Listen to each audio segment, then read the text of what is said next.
जय हिंद सभी को। कैसे हो आप सभी। हम पढ़ रहे थे राजस्थान का इतिहास।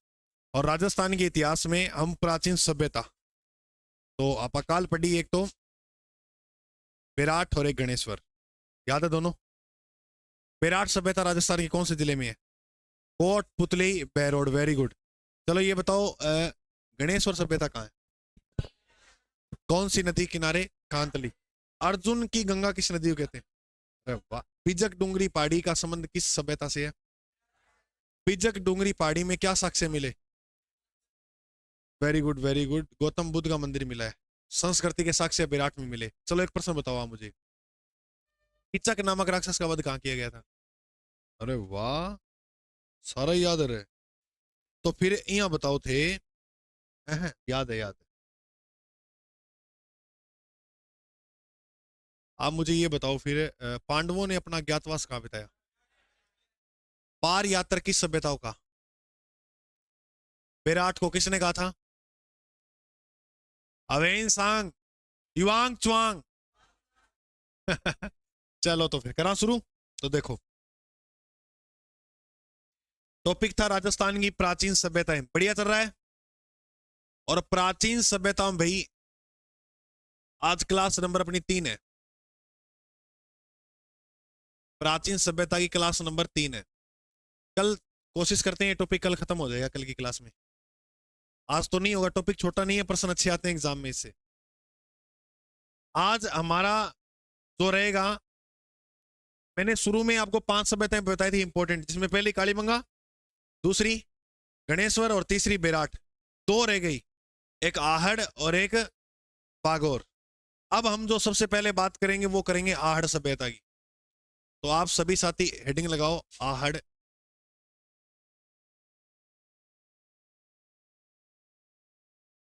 सभ्यता। कौन सी सभ्यता? आहड़। सभी साथी जो वो हेडिंग लगाओ, आहड़ सभ्यता। देखो, आहड़ सभ्यता सबसे पहले हमें पता होना चाहिए कि राजस्थान के कौन से जिले में जो है वो स्थित है। तो आहड़ है उदयपुर में। आहड़ उदयपुर में। आहड़ कहां पर है? उदयपुर में। फिर दूसरा जो प्रश्न बनेगा वो बनेगा कि आहड़ जो है, इसका प्राचीन नाम। आहड़ को प्राचीन जो नाम मिलता है या इसके उपनाम जो है वो कौन कौन से हैं? इसे बोलते हैं आग्याटपुर। आग्याट दुर्ग भी कह सकते हो आप। आग्याटपुर। ताम्रवती नगरी कौन सी सभ्यता को बोलते हैं? ताम्रवती नगरी किसे कहते हैं? आहड़ को। आहड़ को ही कहा जाता है महासतियों का टीला।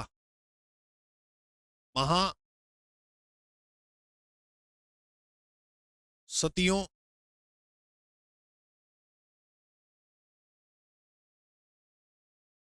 का टीला। धूलकोट। धूलकोट, धुलरगढ़, ये सारे किसके उपनाम है? ये है आहड़ के। अज्ञातपुर, ताम्रवती नगरी, महासतियों का टीला, धूलकोट और धुलरगढ़।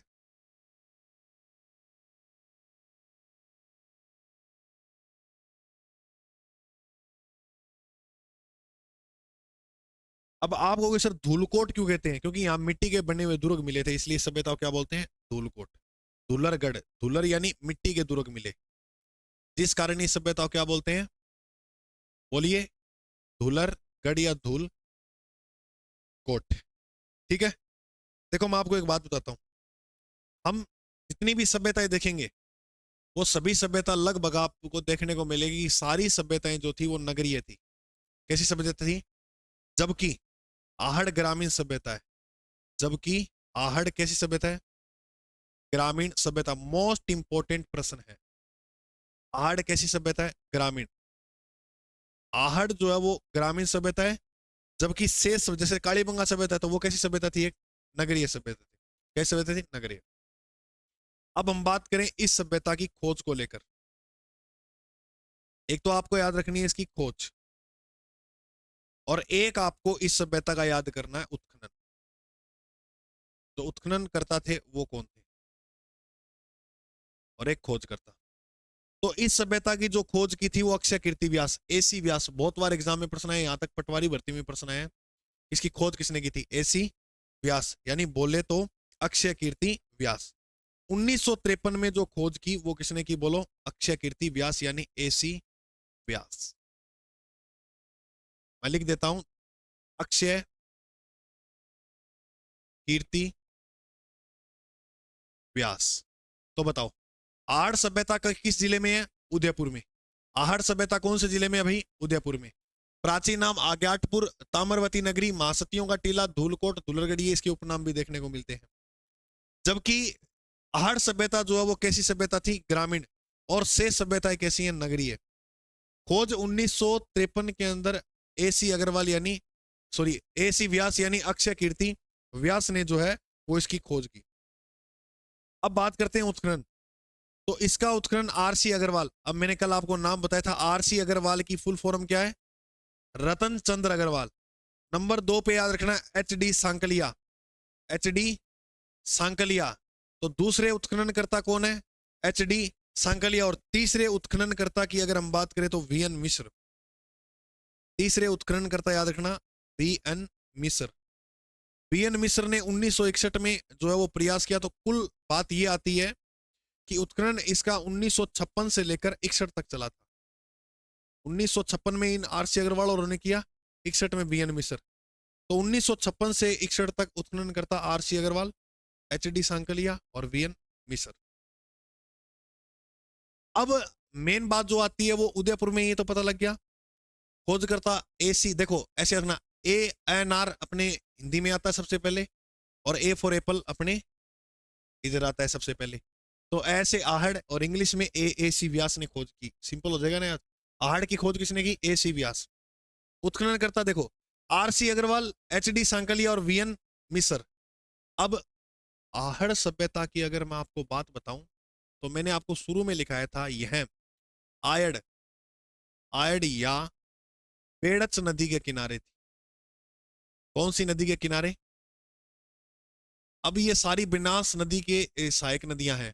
और मैं आपको एक बात बता दूं, मैंने कहा था मानव जाति का उद्भव केंद्र कौन सी नदी, बनास नदी। तो आयड या बेड़ा सर दो नाम कैसे लिखे हैं, नदी तो एक है। तो देखो भाई कैसे, एक स्थान है गोगुंदा, नाम सुना है ना, गोगुंदा कहां पर है, उदयपुर में। आज भी गोगुंदा उदयपुर में है। गोगुंदा से ये नदी निकलती है और इस प्रकार नदी ये बहती है, और बहती हुई एक झील में अपना जल डाल देती है। इस झील का नाम क्या है, क्यों, क्या हो गया ऐसे कर रहा है, उदय सागर झील।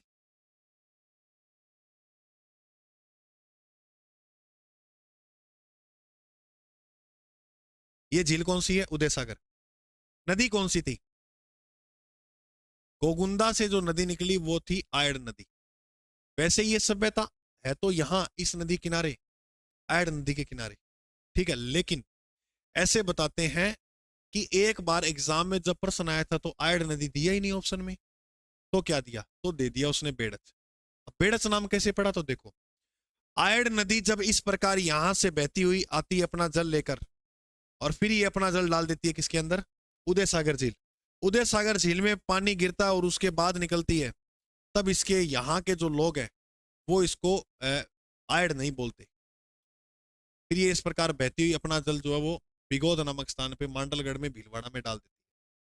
तो यहां पर इस नदी का जो नाम हो जाता है वो हो जाता है बेड़च नदी। तो ये प्रश्न एग्जाम में भी पूछा गया है, आयड़ नदी का बेड़च नाम कब होता है, तो उदय सागर झील में गिरने के बाद इस नदी का नाम क्या हो जाता है, बेड़च। समझ में आई क्या बात। अब उदयपुर में बालाथल सभ्यता वगैरह है आपने पढ़ी होगी, वो इसी नदी किनारे बेड़च,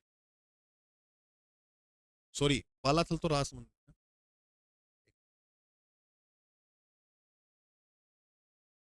यहां पर जो सभ्यता वो कौन सी है, बालाथल। तो बालाथल वगैरह सभ्यताएं वो इसी नदी के किनारे आपको देखने को मिलेगी। बालाथल उदयपुर में, बालाथल की खोज भी बीएन मिश्र ने की थी, ठीक है। तो बालाथल उदयपुर में इसी नदी किनारे है, कौन सी नदी के? बेड़स नदी के। तो इस प्रकार इस नदी का नाम बेड़स पड़ा, समझ में आ गया? एक बार फिर देखो, गोगुंदाऊ निकली, फिर आपको चलो उदय सागर झील में डाल दियो, और उदय सागर से जब ये बाहर निकली तब इस नदी का नाम क्या हो गया, और इससे पहले नाम क्या था? बोलो, इतनी बात समझ में आई सभी को?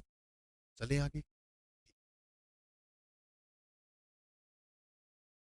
अब हम खोजकर्ता पढ़ लेते हैं, इस खोजकर्ता पढ़ लिए इसके, और अब हम देखते हैं कि इस की विशेषता क्या होती है, हाड़ की विशेषता। एक बात और लिख देता हूं मैं यहां पर, इस सभ्यता की जो खोज हुई थी, जो उत्खनन हुआ था, वो 3 स्तर पर हुआ था।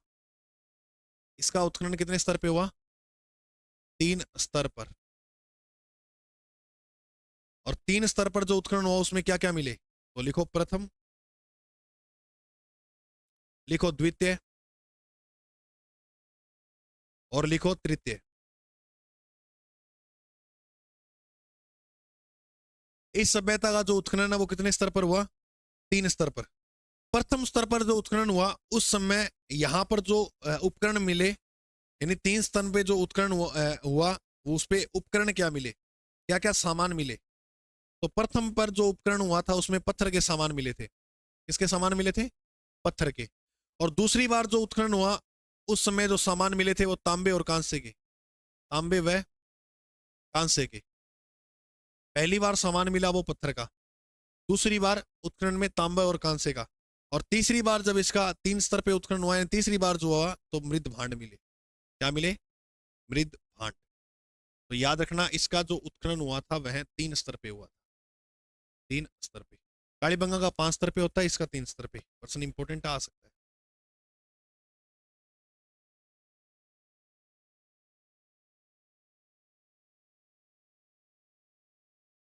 तो इसका उत्खनन 3 स्तर पे हुआ, प्रथम द्वितीय तृतीय। प्रथम में पत्थर, दूसरे में तांबा और कांसा, और तीसरे में बोलो मृद भांड। Very good.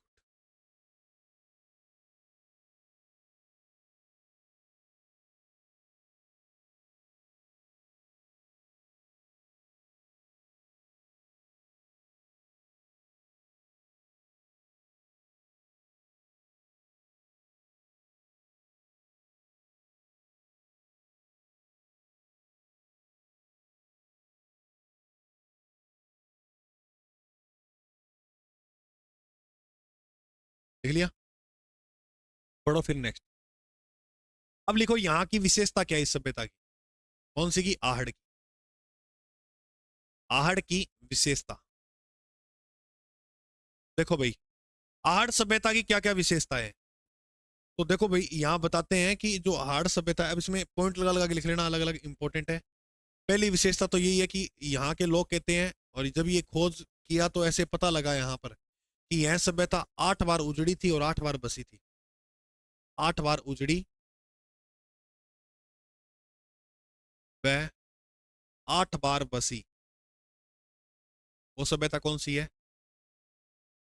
वो सभ्यता आहड़। एवं आहड़ 8 बार, आहड़ू 8 बार उजड़ी और 8 बार बसी। आबाद। यहां पर एक मकान में 6 चूल्हे के साक्ष्य मिले। वैसे किसी मकान में 2 चूल्हे भी मिले हैं, 3 भी मिले हैं, और 6 भी मिले हैं। लेकिन सबसे ज्यादा जो चूल्हे मिले हैं वो एक मकान में कितने मिले हैं? 6 चूल्हे। एक मकान में 6 चूल्हे मिलने का मतलब इस किताब वालों ने और इन्होंने जो उत्खनन करता थे वो तो ये लिखते हैं कि यहाँ पर संयुक्त प्रथा के जो है वो साक्ष्य है। कौन सी प्रथा के? संयुक्त। और संयुक्त कौन सा? परिवार, ज्वाइंट परिवार, संयुक्त परिवार प्रथा।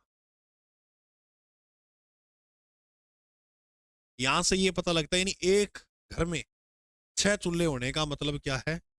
संयुक्त परिवार प्रथा। हाँ, इसका मतलब तो अपना दिमाग नेर नेर होना।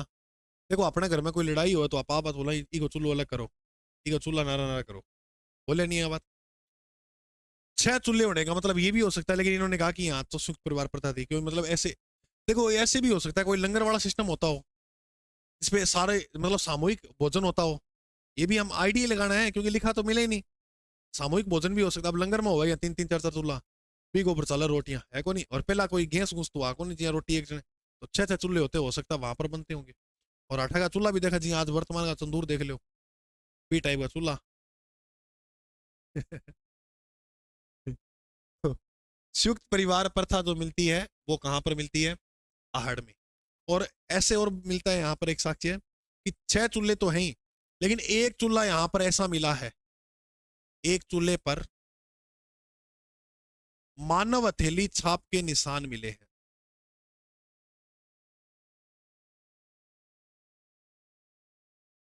मानव की हथेली का छाप मिला है।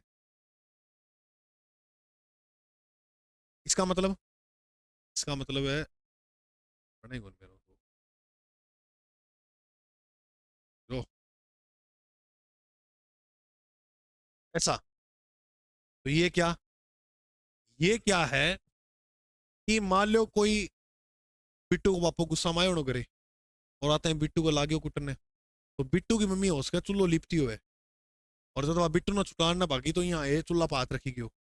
तो एक चूल्हे पर ऐसे मानव हथेली यहाँ जी यहाँ पर खड़ा होगी, भागा नहीं है, लगे नहीं भागड़ी है कोई यहाँ रखे चूल्हा पे, की भी स्थिति हो उसका, के साथ डांगर आ गया होना खेत में, या उसके घर में डांगर बढ़ गई होना, कुछ भी हो उसके, लेकिन मन तो ये लगा बिट्टू ने कूटते होना पापो, तो बिट्टू ने छुटाना बाकी होनी। जो भी था, एक चूल्हे पर मानव हथेली छाप का निशान मिला है, तो मतलब गारो खुद लीपता भी सुला ने है को नहीं, तो मानव हथेली छाप का जो निशान मिला है तो बी कारण मिला है। उसके बाद लिखो, इस सभ्यता की सबसे खूबसूरत बात और देखें तो ये है कि यहां पर एक बेल की मूर्ति मिली है, मिट्टी का बेल मिला है, और उस बेल की मूर्ति को पता क्या बोला गया है? बनास का बुल। क्या बोला गया है? बनास का बुल, क्योंकि मैंने कहा था ये बनास नदी के आसपास, तो उसे क्या बोला गया? बनास का बुल्स। यानी इसे अगर अपने देखें तो बनासीन बुल्स, यानी बनास का बेल कहा गया है। यहां पर जो एक मिट्टी मिली है, यानी काफी मिले हैं बेल मिट्टी के बने हुए, ठीक है, तो बेल की मूर्ति मिली जिसे क्या बोला गया? बनास का बुल्स, यानी बनासीन बुल्स। उसके बाद यहां पर जो मिट्टी के बर्तन मिले, जो मृद भांड मिले, उन्हें कोंठ या गोरे कहते थे, मृद भांड। तो यहां जो मृद भांड मिले, मृद भांड, उन्हें गोरे व कोट कहते थे, ये लाल रंग के होते थे। इसमें अनाज रखते थे भाई, मृद भांड में क्या रखते थे ये लोग? जी आज आप टैंकी में आटो रखा नहीं, तो ये लोग अनाज इन मिट्टी के बर्तनों में रखते थे, जिसे कोट या गोरे कहते थे। और इनका जो रंग होता था, रंग कैसा होता था? हाँ, ये मान लो ओ कोई बर्तन है, और इक ऊपर मान लो आप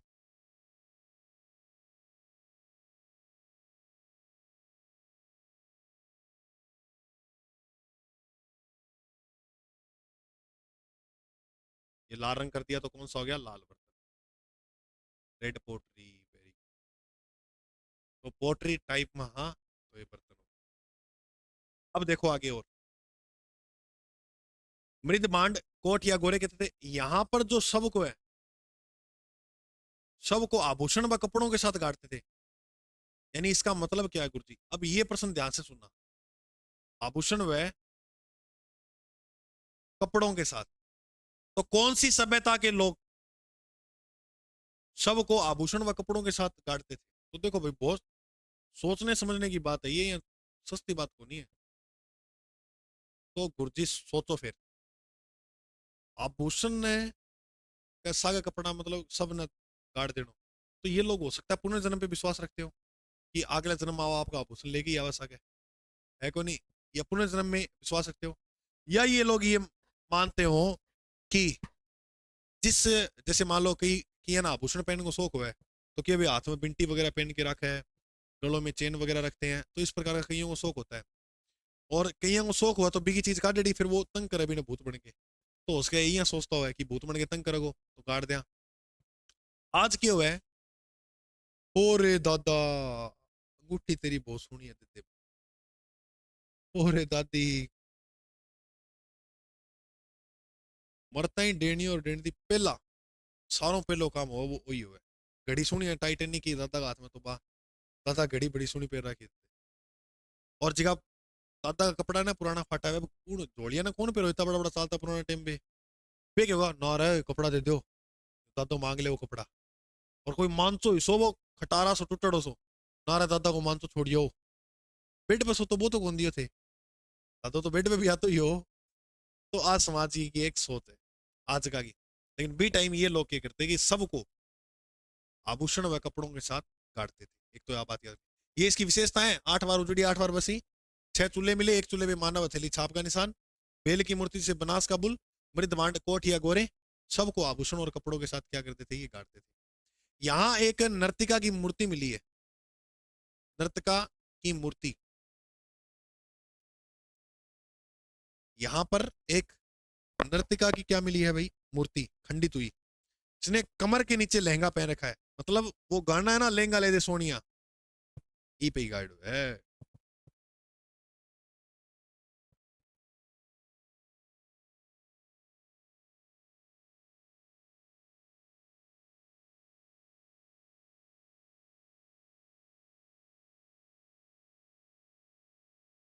देखो एक मूर्ति मिली है जिसने कमर के जो नीचे है वो क्या पहन रखा है, लहंगा, एक तो थे, आप बात याद रखिए। ये लोग यह कृषि करते थे, तो कृषि से कृषि में, और याद रखना चावल के साक्ष्य यहाँ मिलते हैं, कृषि व चावल से परिचित थे, परिचित थे। लेकिन एक प्रश्न आया था एक बार एग्जाम में कि किससे परिचित नहीं थे, चांदी से। यह लोग, यह नोट लगा के लिख लेना, यह यह चांदी से अपरिचित थे, अपरिचित थे। तो ये लोग जो थे वो चांदी से क्या थे, अपरिचित। ठीक है, ये बात लिख लो फटाफट, ये लोग चांदी से अपरिचित थे। यहां पर एक अवतल चक्की मिली, आटा पीसने की चक्की, अवतल चक्की मतलब आटा पीसने की चक्की मिली, आटा मतलब आटा ही पीसता, चक्की। और यहाँ पर जो ईंटें मिली है वो पकाई हुई ईंटें मिली है, तो ये ऐसे मतलब उल्लेख मिलता है कि यहाँ पर जो ईंटों को धूप में पकाया जाता था। ठीक है, तो धूप में सुखाई ईंटों के साक्ष्य, सुखाई ईंटों के साक्ष्य मिलते हैं। तो धूप में सुखाते थे ईंटों को, ईंट न पकाई क्यों जाए, गर्म करके, कच्ची होती है ईंट तो कच्ची मिट्टी की, उसको गर्म करते हैं वो पक जाती है। और लास्ट बात लिखना, स्त्री के अवतल चक्की, आटा पीसने की चक्की, स्त्री के पांव की मृण मूर्तियां मिली है यहाँ पर, स्त्री के पांव की मृण मूर्ति मिली है। तो स्त्री के पांव की मृण मूर्ति किस सभ्यता के अंदर मिली थी, बोलो, आहड़। बिल्कुल सिंपल है, आहड़ सभ्यता, 8 बार उजड़ी 8 बार बसी, 6 चूल्हे, एक पे मानव हथेली छाप, बेल मूर्ति बनासिन बुल, मृद बांड गोरे या कोट, सबको आभूषण व कपड़ों के साथ गाड़ते थे। नर्तिका की मूर्ति, कमर के नीचे जो लहंगा पहन रखा है, यह कृषि चावल से परिचित है। लेकिन मोस्ट इंपॉर्टेंट पर्सन है, बार बार याद रखना है इसको, चांदी से ये लोग अपरिचित है, किससे, चांदी से अपरिचित है। अबतल आटा पीसने की चक्की मिली, धूप में सुखाई ईंटों के साक्ष्य, और स्त्री के पांव की क्या मिली है यहाँ पर, मृण मूर्ति। क्या पाए जाते हैं, कच्चे घर नहीं है, पक्की ईट होगी वो, ईट ये से ही बनती है।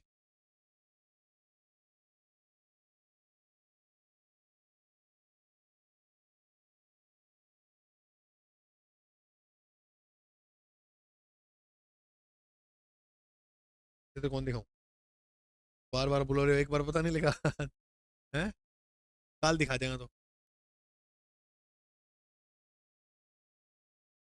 इसके बाद लिखो आप, देखो मैंने आपको अभी जो लिखाया वो क्या लिखाया कि ये लोग जो है वो धूप में ईंटों को सुखाते थे। देखो मतलब बहुत बड़ी बात है, ये तो दिमाग चाल लो, सामान्य आदमी का इतना दिमाग थोड़ी चल सकता है कि हम ईंट को धूप में भी सुखा सकते हैं।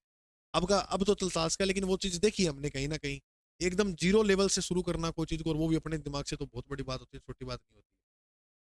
बोर्ड का ये अपने पढ़ा रहे हैं, इसका आविष्कार करना भी बहुत बड़ी बात है। इसकी खोज हुई थी, आविष्कार हुआ था, वो बोर्ड है कि खोज हुई, आविष्कार हुआ। इनका आविष्कार होता है। खोज किनकी होती है? जैसे सभ्यताएं होगी उनकी क्या होती है? खोज। अच्छा, रेडियो का आविष्कार हुआ था या खोज हुई थी? रेडियो पे कौन ही मारांगा? तो मार कौन ही, ये मारांगा? कौन ही मारांगा? मार कौन नहीं? रेडियो की खोज किसने की थी? गुरु, वाह याद है तुम्हें। चलो तो फिर आगे पढ़ो। आगे जो याद रखना है, देखो इन लोगों का जो संबंध है, एक बात बताऊं, ये लोग धार्मिक क्रियाकलाप में बहुत ध्यान रखते थे।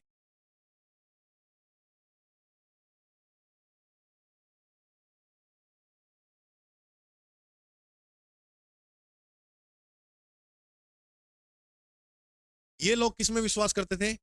धार्मिक क्रियाकलाप में। यहां पर दीपक मिला है, दीपक। दीपक कैसा होता है?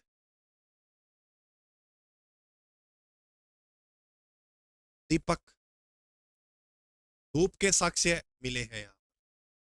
अच्छा, दीपक, दीपक ये वाला दीपक है ना, थारा मोहल्ला में होगा, मन मतलब कौन भी हो, ये वाला दीपक। अच्छा, याद रखना, ये लोग जो पूजा करते थे, पूजा वो प्रकृति की करते थे। जैसे लिंग, योनि, सूर्य, वृक्ष यानी पेड़ पौधे। तो ये लोग इनकी क्या करते थे? पूजा करते थे, मात्र शक्ति मानकर। ठीक है, आप सिंधु घाटी में पढ़ोगे तो ऐसे ही पढ़ने को मिलेगा, पृथ्वी, पृथ्वी को उर्वरता की देवी मानकर पूजा जाता था, ऐसे पढ़ोगे आप। ठीक है, तो धार्मिक क्रियाकलाप में ये लोग ध्यान रखते थे। उसके बाद अगर हम नेक्स्ट बात करें इसकी, धार्मिक क्रियाकलाप के अलावा यहां पर ऐसे पता मिलता है कि इनका संबंध ईरानियों से भी था, ईरानियों से भी था, इनका संबंध यूनानियों से भी था। इनसे भाई, यूनानियों से, ईरानियों से भी संबंध था और यूनानियों से भी था। यूनान के एक देवता है अपोलो।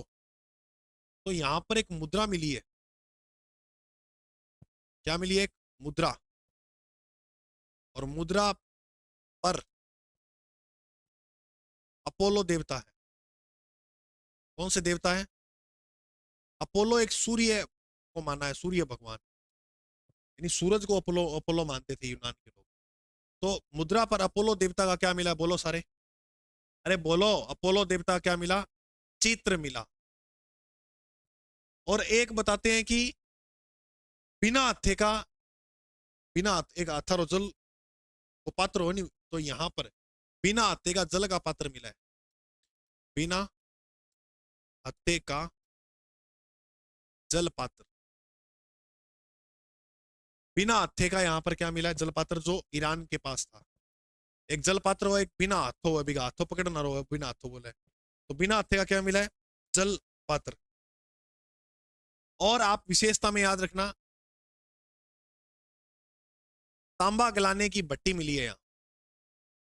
ताम्रवती नगरी इसलिए बोला है क्योंकि यहां भी तांबे के उपकरण काफी मिले हैं। तांबा गलाने की भट्टी, जहां पर तांबा गलता है, वो कहां पर मिली? तांबा गलाने की जो भट्टी मिली है वो इसी आहड़ सभ्यता के अंदर आपको देखने को मिली।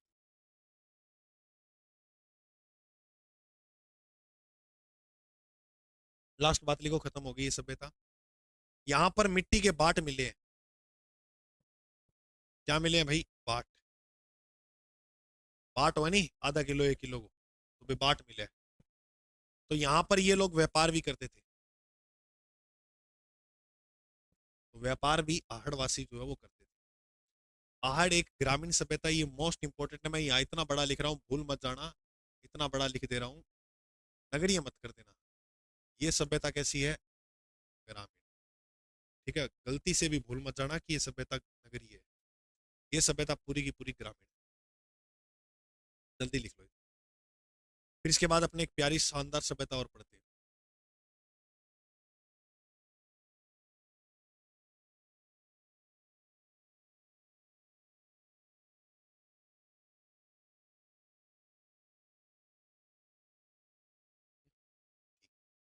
इसके बाद देखो, मैंने सभ्यता पढ़ा दी, सबसे पहले बताओ, अरे बोलो, सबसे पहले मैंने जो सभ्यता पढ़ाई,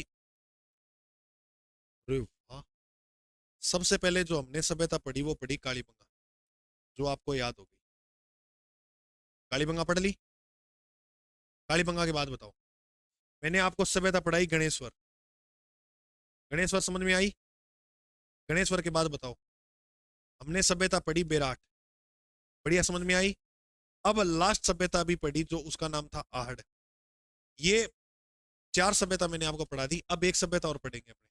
चलो प्रश्न पूछता हूं, बताओ कालीबंगा कहाँ है, गणेश्वर कहाँ है, बेराट कहाँ है और आड़ कहाँ है? इनमें से बेड़च नदी के किनारे कौन सी है? अगर मान लो मैं नदी उठ पटांग लिखूं, सुमेलित कर दोगे थे? अब बोलना मत एक बार।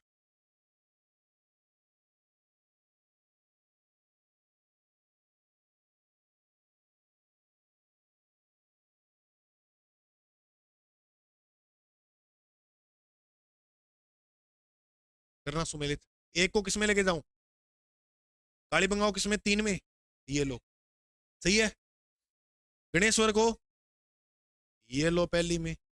बोलो विराट को 2 नंबर, वेरी गुड। और 4 का 4, ये प्रश्न सही है ना? ये प्रश्न भी एग्जाम में आ जाता है। सुमेलित करो तो कितना मर्जी प्रश्न आ जाए, गलत नहीं होना चाहिए। अब लिखो इसके बाद अपनी सभ्यता बागोर।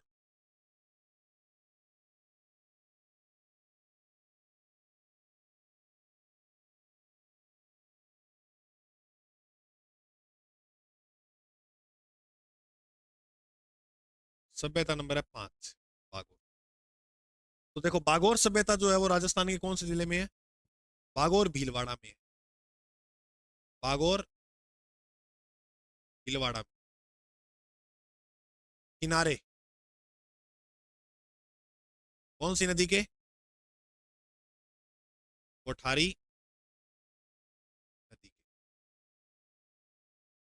बागोर में कोठारी नदी किनारे एक सभ्यता खोजी गई जिसका, सॉरी, भीलवाड़ा में एक सभ्यता है जिसका नाम है बागोर। बहुत इंपॉर्टेंट है, एग्जाम में प्रश्न भी आते हैं। यहां पर अगर हम बात करें खोज की, तो इस सभ्यता की जो खोज की थी वो वीएन मिश्र ने की थी। वीएन मिश्र यानी वीरेंद्र नाथ मिश्र। तो लिखो खोज 1967 से 70 के बीच में बी एन मिश्र ने। बी एन मिश्र का मतलब वीरेंद्र नाथ, वीरेंद्र नाथ मिश्र। तो वीरेंद्र नाथ मिश्र द्वारा इस सभ्यता की जो है वो क्या की गई? खोज की गई। यहां पर जो साक्ष्य मिलते हैं वह लघु पाषाण काल के। लघु मतलब होता छोटा, तो लघु पाषाण काल का प्रमुख केंद्र माना है इसको। लघु पाषाण काल का क्या माना है? प्रमुख केंद्र। और आदिम संस्कृति संग्रहालय की स्थापना भी यहीं की गई है। आदिम संस्कृति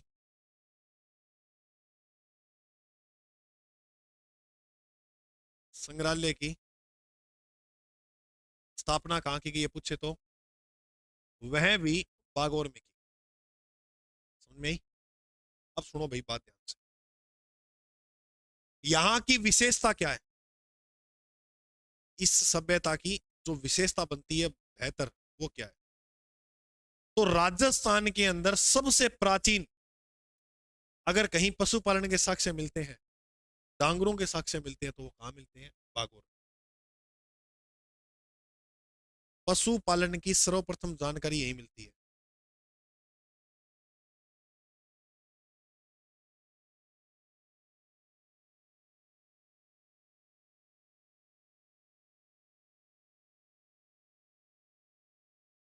पशुपालन की सर्वप्रथम जानकारी जो है वो अपने को यहीं पर मिलती है, पहली बात। उसके बाद अगर मैं आपको बताऊं, यहां पर बोतल होती है ना, बोतल, बोतल वर्गी लागे, तो बोतल की आकृति के बर्तन मिले। बोतल की आकृति के बर्तन कहां मिले हैं? वो इसी सभ्यता में। एक तो ये बात याद रखना। तीसरी और लास्ट बात इसको लेकर, यहां पर शीशे के आभूषण मिले हैं। शीशे का था दिल मेरा, लोग आभूषण पे है, दिल की बात नहीं है। शीशे का आभूषण, यानी शीशे के जो आभूषण मिले हैं वो कौन सी सभ्यता से? बाग और भीलवाड़ा में, कोठारी नदी किनारे। ठीक है, लिख लो। अच्छा, एक चीज और याद रखनी है, एक सुई मिली है, और सुई भी कौन सी? छेद वाली, छिद्र वाली वाली सुई मिली, यानी अपने जैसी जो सुई है वो मिली। गुरुजी सुइयों क्या करता? बड़ा सील था।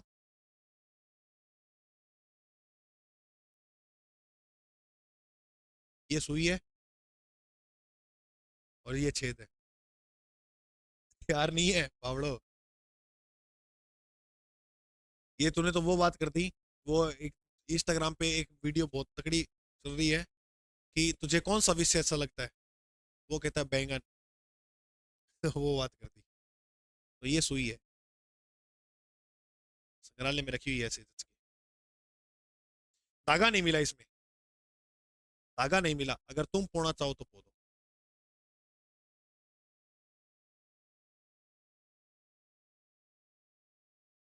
तो आ है बागोर सभ्यता, समझ में आ गई? सिंपल सी सभ्यता, एक बार विजन करांगे। देखो सॉरी की है ये अंदर, कितनी कितनी कोखी है। एक सभ्यता और पढ़ा फिर विजन करांगा, एक सभ्यता और पढ़ ला फिर विजन कर।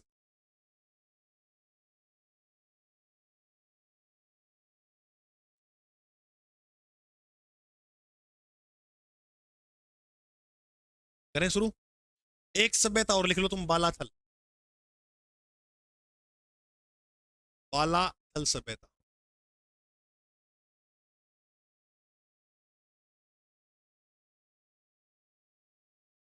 6 नंबर सभ्यता लिखो, बालाथल। बताओ बालाथल सभ्यता राजस्थान के कौन से जिले में? उदयपुर में। किस नदी किनारे? अभी बता के गया हूं मैं। उदयपुर में, किनारे बेड़च नदी के किनारे, बेड़च नदी के। यह सभ्यता जो है वो बेड़च नदी किनारे। इसकी 1962-63 में जो खोज की थी वो वीएन मिसरी था।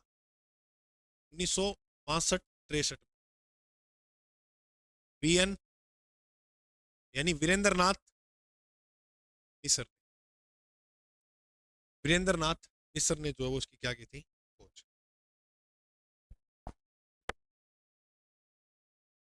ये क्लासेस जो है मैंने गुरुजी से बात कर ली थी। अच्छा, कल साथी कहते हैं कि गुरुजी उतारा नहीं जाता इतिहास वाली क्लास में, तो गुरुजी से बात कर ली, कोर्स वाली जो क्लासेस हैं पूरी यूट्यूब पे डलवाएंगे। ठीक है, तो वहां से भी आप जो है वो देख सकते हो। ये एक एक क्लास, ये जो है इस बैच वाली क्लास केवल ये डलवाएंगे इतिहास की।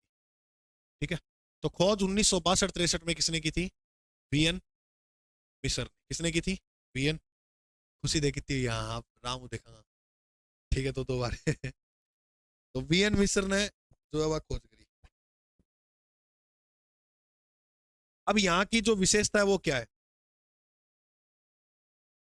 यहाँ की विशेषता,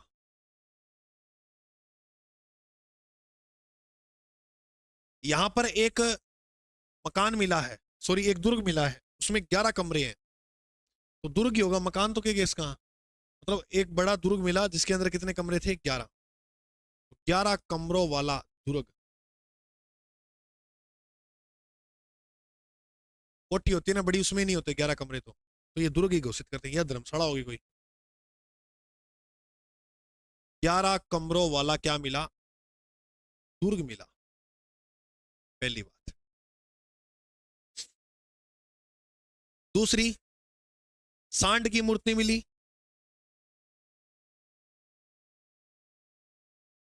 सांड की मूर्ति, ये सभ्यता ताम्र युगीन है।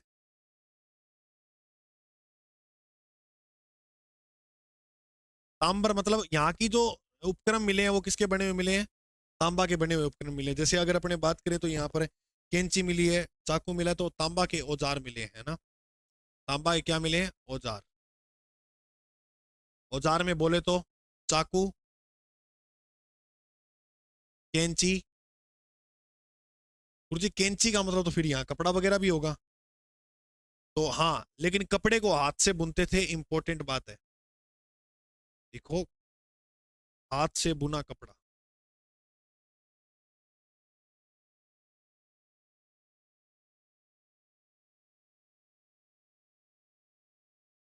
हाथ से बुना कपड़ा जो है वो यहां पर मिला। तो ये थी अपनी सभ्यता वाला। एक लास्ट बात और याद कर लेना, यू आकार का एक चूल्हा मिला है। चूल्हो भैया यू आकार को ही हुआ है, ऐसे ही होता है, यू आकार का चूल्हा। तो मतलब मिला है तो अपनी तरह ही था कुछ ना कुछ। तो ये थी सभ्यता कौन सी भाई, बाला। हमने बड़ी बड़ी जो सभ्यताएं थी इसकी वो कंप्लीट पढ़ ली है। अब है मान के चलो सिर्फ ये बात, ये इसके बाद जो टॉपिक बच गया सिर्फ 15-20 मिनट का टॉपिक है। इसमें आपको सीधा सीधा याद रखना, जैसे रेड सभ्यता है वो किस जिले में है।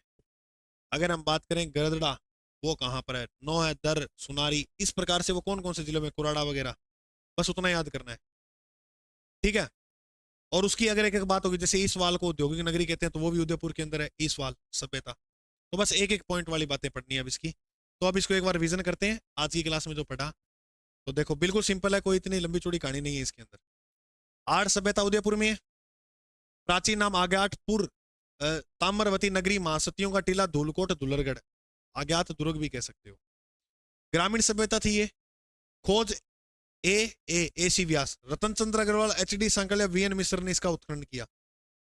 आयड का वेड्स नाम कैसे हुआ। गोगुंदा जो है, वहां से आयड नदी निकलती है और उसमें निकलने के बाद उदय सागर झील, उदयपुर में जल डाल दिया। उदयपुर के बाद जब ये बही नदी, तो उदयपुर में इस नदी का, इस झील के बाद पानी का नाम क्या हो गया, बेड़च। उत्खनन कितने स्तर पे हुआ।